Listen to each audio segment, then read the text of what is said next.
खास व्हिडिओ ज्यांची टीईटी परीक्षा क्रॅक होत नाही, तुमच्या कोणत्या गोष्टी चुकतात एकदा स्वतःला प्रश्न विचारायला विसरू नका.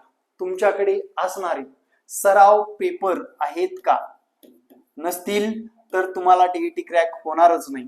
तुम्ही वेळ देताय का? किमान 2 तास तरी दिवसभरामधला आपण टीईटीचा अभ्यास केला पाहिजे. तुमची पुस्तक लिस्ट, तुमची बुक लिस्ट योग्य आहे का? तुम्ही योग्य पुस्तकातून अभ्यास करताय का? तुमचे मार्गदर्शन करणारे मार्गदर्शक योग्य आहेत का? पेपरचा सराव करताय का?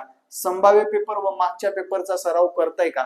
या गोष्टी जोपर्यंत तुमच्याकडे येणार नाही, ओपनच्या विद्यार्थ्याला 90 मार्क घेणं शक्य होणार नाही आणि कास्टच्या विद्यार्थ्याला 83 मार्क घेणं शक्य होणार नाही. सातत्यपूर्ण 50, 55, 60, 65, 70, 75, 80 पर्यंत मार्क येतात, पण त्याच्या पुढे मार्क वाढत नाहीत. त्यावेळेस आपल्या दिलेल्या संपर्क क्रमांकावर संपर्क साधा आणि येणाऱ्या आगामी टीईटी परीक्षेत पास होण्याची हमी मिळवा. आणि विद्यार्थी मित्रांनो, क्लासेस एकदम कमी, महाराष्ट्रातील आपल्यापेक्षा कमी फीस घेणारी कुठलीच अकॅडमी नाही. मागच्या 7 वर्षापासून आपण टीईटीचा अनुभव घेतोय.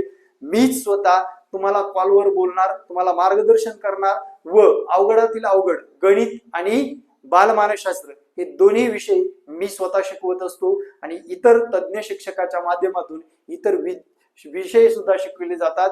आपली लाईव्ह बॅच असते, तुमच्या वेळेनुसार रेकॉर्ड सुद्धा बघू शकता. तुम्हाला सर्व विषयाच्या नोट्स सुद्धा प्रोव्हाइड केल्या जातात. नक्कीच दिलेल्या संपर्क क्रमांकावर संपर्क साधा आणि आगामी टीईटी आजपासून क्रॅक करण्याच्या मागे लागा. जय महाराष्ट्र. धन्यवाद.